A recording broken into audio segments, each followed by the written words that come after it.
What if I told you that in the darkest corners of European history, there exists a tale so disturbing that it was deliberately erased from royal chronicles? A story of a child born into the highest nobility, yet branded as something far more sinister than any peasant's nightmare. Tonight, we delve into the forbidden archives of the House of Valdres, a noble lineage that ruled the remote Duchy of Umbralia in the 15th century, and uncover the horrifying truth about Prince Malachor, the royal child who was declared a demon at birth. But before we begin this descent into madness, ask yourself this: what would drive a mother to abandon her own flesh and blood?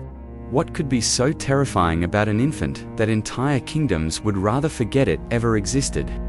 The answer lies in events so grotesque, so unnatural, that they challenge everything we think we know about the boundaries between the living and the damned. The year was 1437.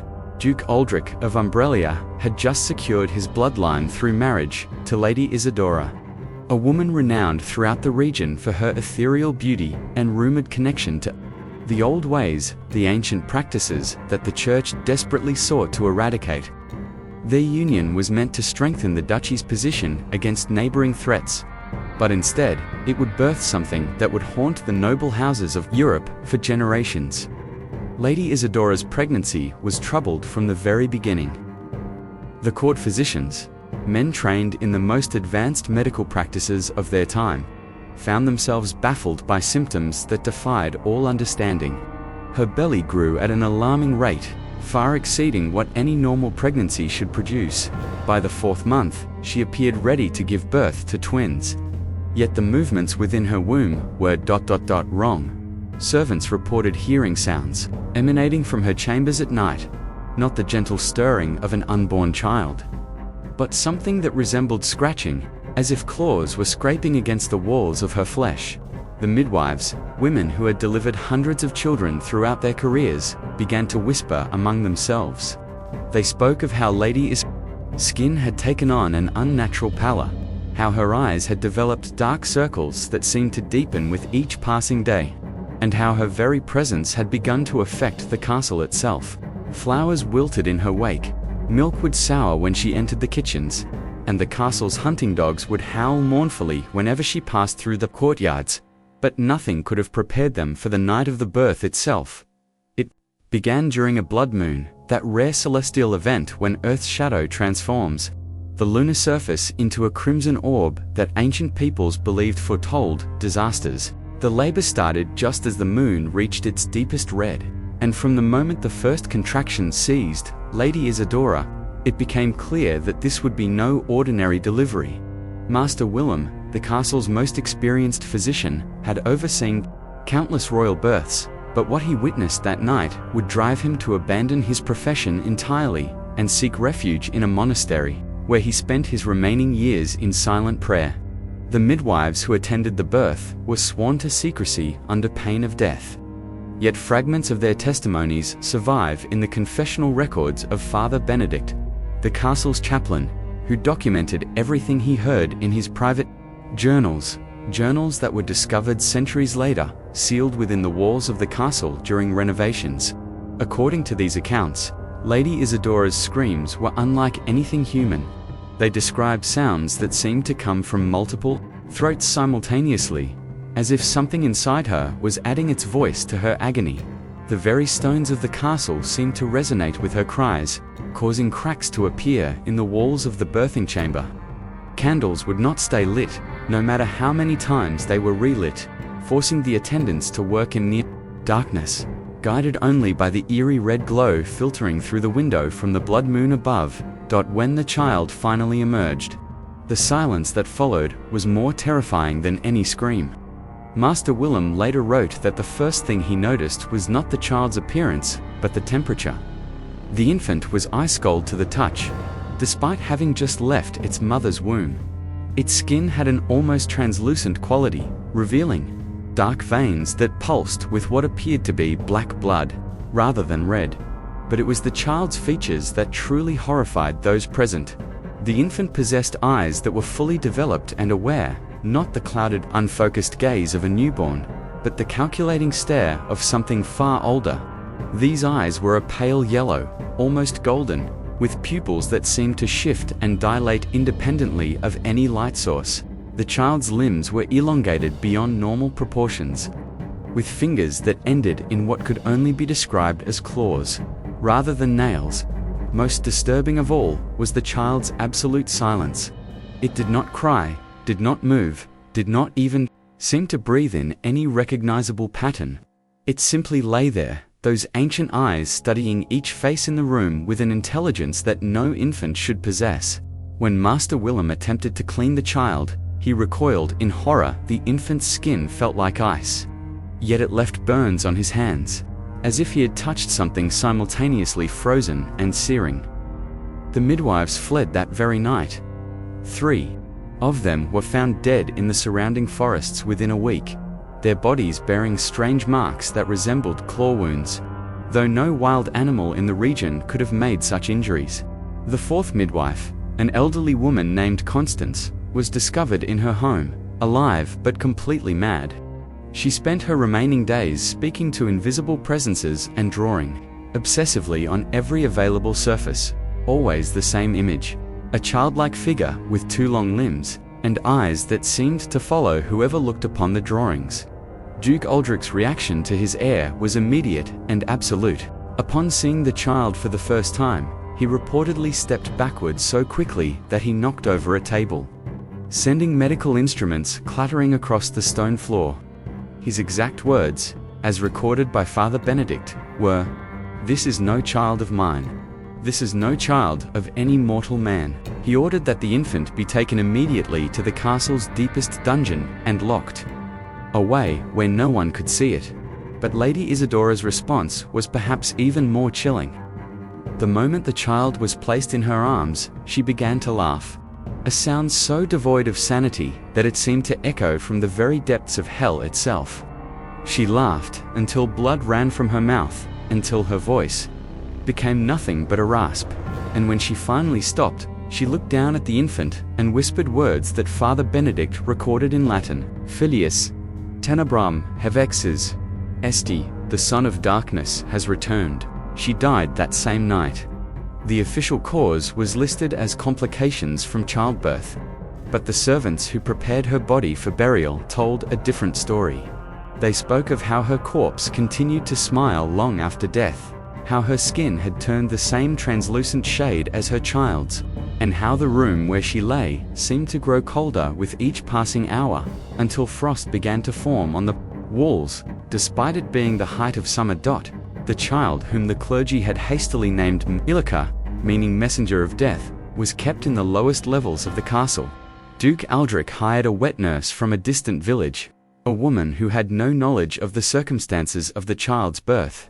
Her name was Margot, and she was chosen specifically because she was known to be deaf, ensuring that, even if the child spoke, she would not hear whatever words it might utter.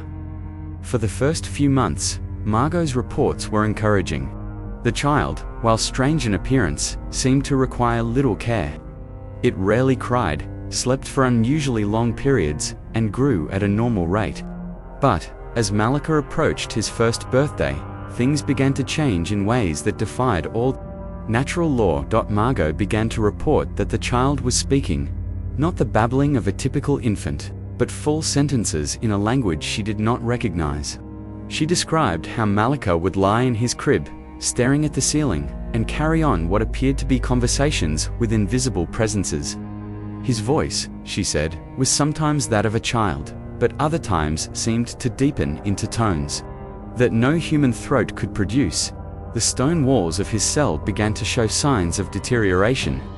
Cracks appeared in perfect geometric patterns, forming symbols that Father Benedict recognized from forbidden texts he had studied in his youth. Symbols associated with summoning rituals and communications with entities from beyond the mortal realm. The metal bars of the cell began to rust at an accelerated rate. Despite the dry conditions of the dungeon, most disturbing were the reports of other presences in the dungeon.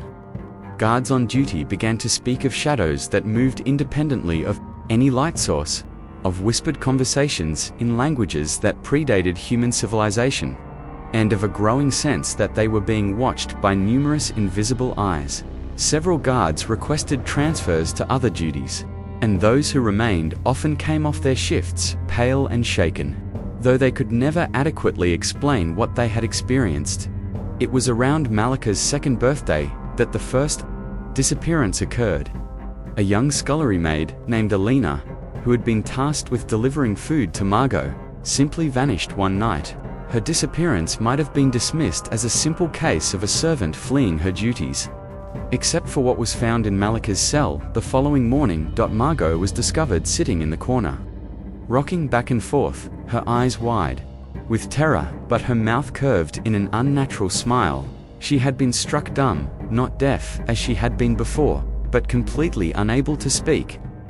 When Father Benedict attempted to communicate with her through writing, she could only draw the same symbols that had been appearing on the cell walls. She died within a week, her body simply ceasing to function, as if her soul had been extracted while leaving the flesh behind. But it was what they found with Malika that truly horrified the castle's inhabitants. The child, now walking and appearing far more developed than his age should have allowed, was wearing a necklace made of what appeared to be human teeth, small, delicate teeth that could only have belonged to a young woman. When Duke Aldrich demanded to know where the necklace had come from, Malika spoke his first recorded words in a recognizable language, in a voice that seemed to carry the weight of centuries. The child said, "She gave them willingly, Father. They all give willingly, in the end." This incident marked the beginning of Duke Aldrich's desperate attempts to find a solution to what he had come to view as a curse upon his bloodline. He consulted with scholars from across Europe, seeking anyone who might have knowledge of such phenomena. The responses he received were uniformly terrifying in their implications. Brother Marcus of the monastery at St. Bartholomew wrote, "What you describe bears striking resemblance to accounts found in the Chronicle of Shadows, a text that speaks of children born as vessels for ancient entities. These beings seek return to our world through bloodlines that have been marked by previous transgressions against the natural order." Dr. Heinrich Vollmar, a learned man from Vienna who had studied cases of supernatural phenomena, provided perhaps the most chilling assessment. "The child you describe is not possessed. Possession implies that a foreign entity has invaded a human form. What you have is something far more dangerous, an incarnation. The human form is merely a shell, housing something that was never human to begin with." These consultations led Duke Aldrich to a horrifying realization about his wife's family history. Through careful research into Lady Isadora's genealogy, he discovered connections to several notorious cases throughout the previous centuries, families that had produced children with similar characteristics, bloodlines that had been associated with unexplained disappearances, and regions where entire villages had been abandoned.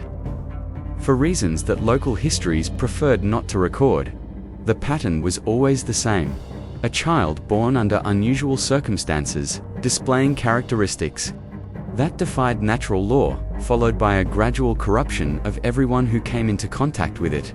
In every case, the families involved had tried to hide or contain the situation, only to find that the entity's influence continued to grow until entire communities were affected.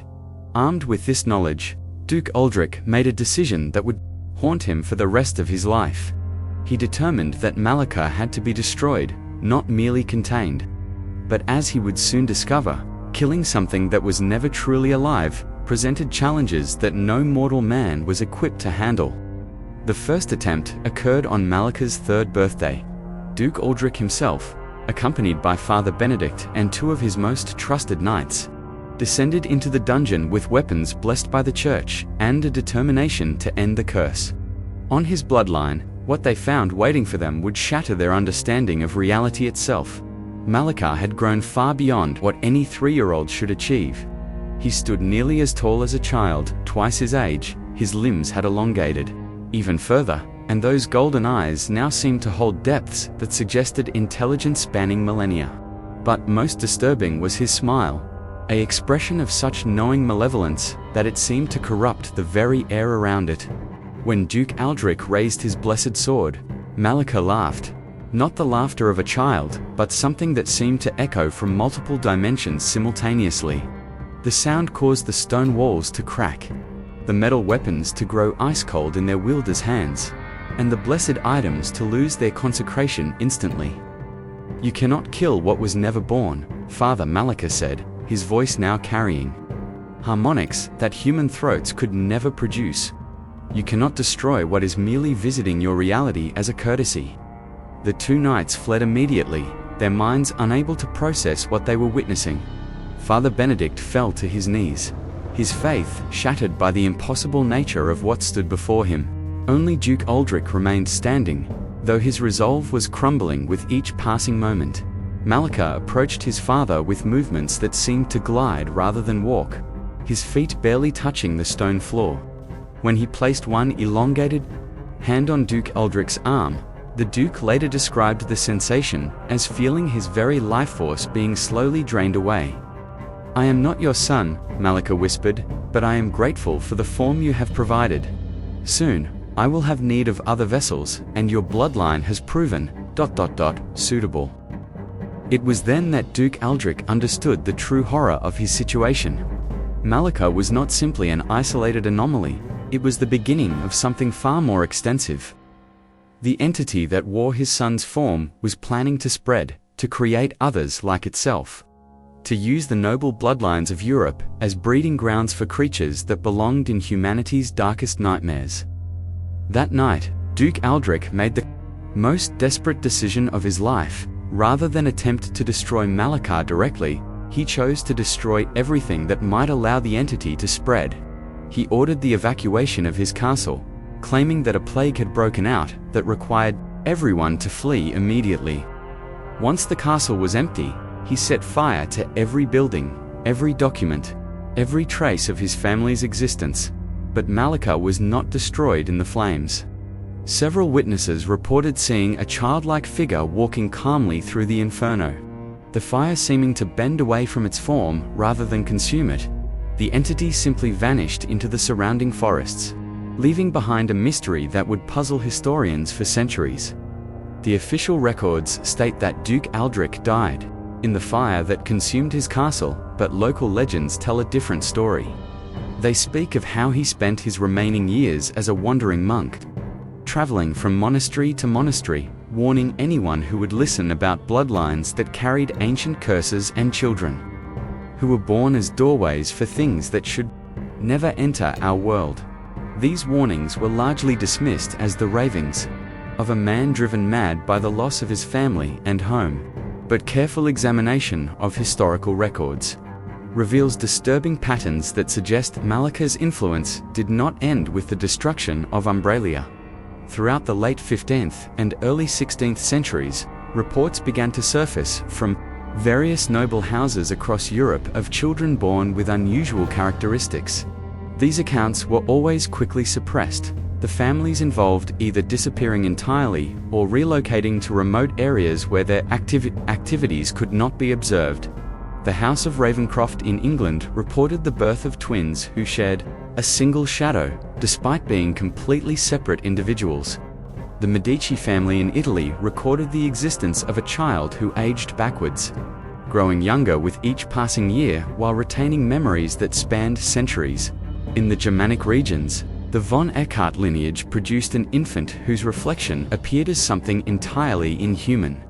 Despite the child's outwardly normal appearance, each of these cases shared common elements with Malika's story: unusual birth circumstances, characteristics that defied natural law, and a gradual corruption of everyone who came into contact with the affected children. In every instance, the families involved eventually made the same decision as Duke Aldrich. They chose to disappear rather than allow whatever was influencing their bloodlines to spread further.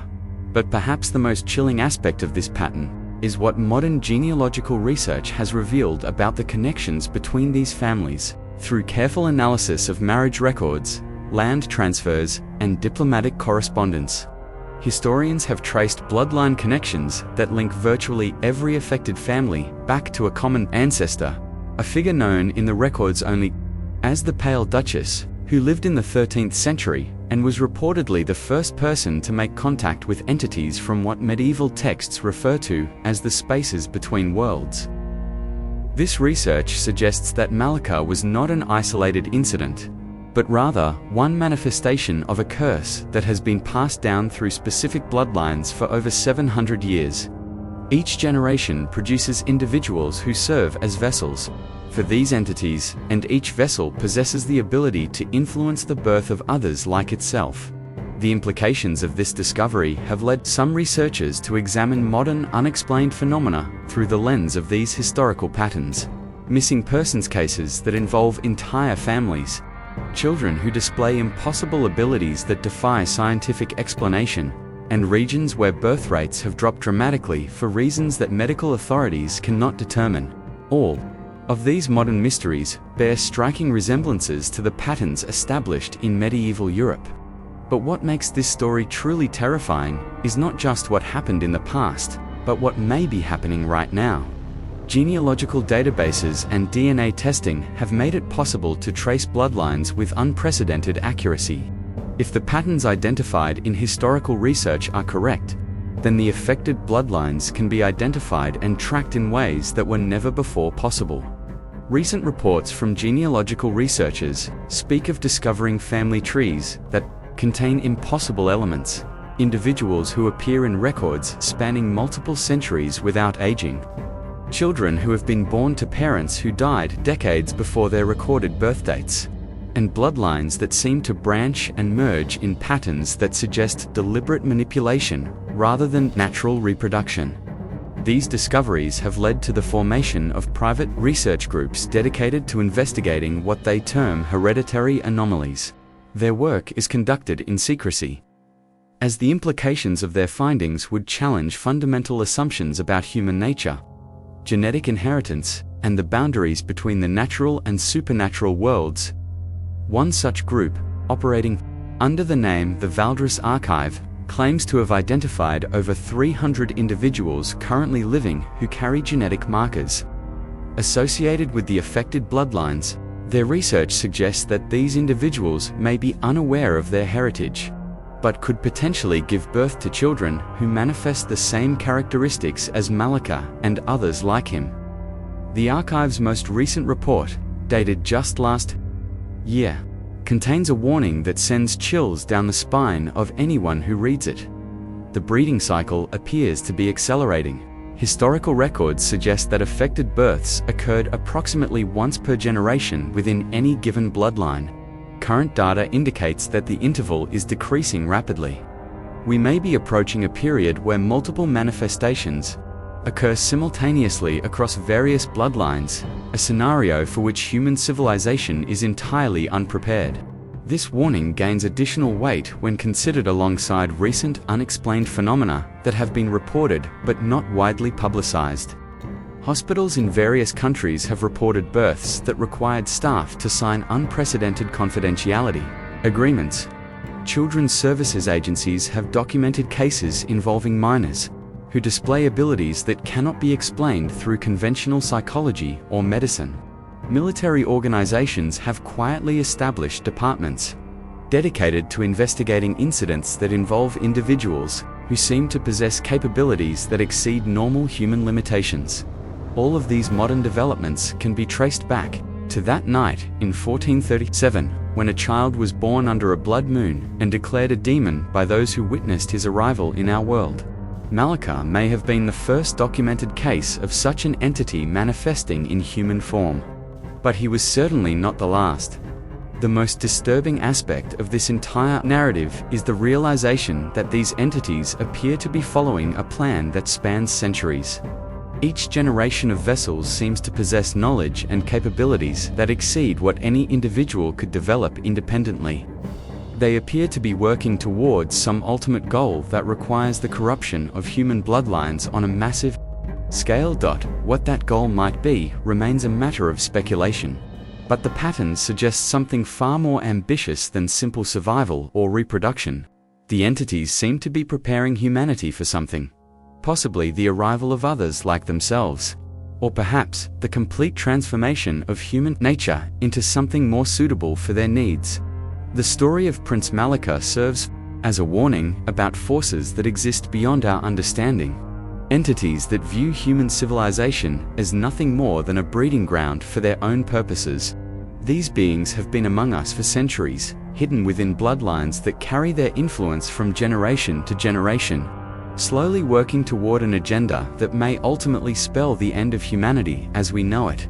As we conclude this journey into one of history's most disturbing mysteries, ask yourself this: in an age where genetic testing can reveal ancestral connections going back hundreds of years, how can we be certain that these bloodlines have not already spread far beyond what historical records suggest?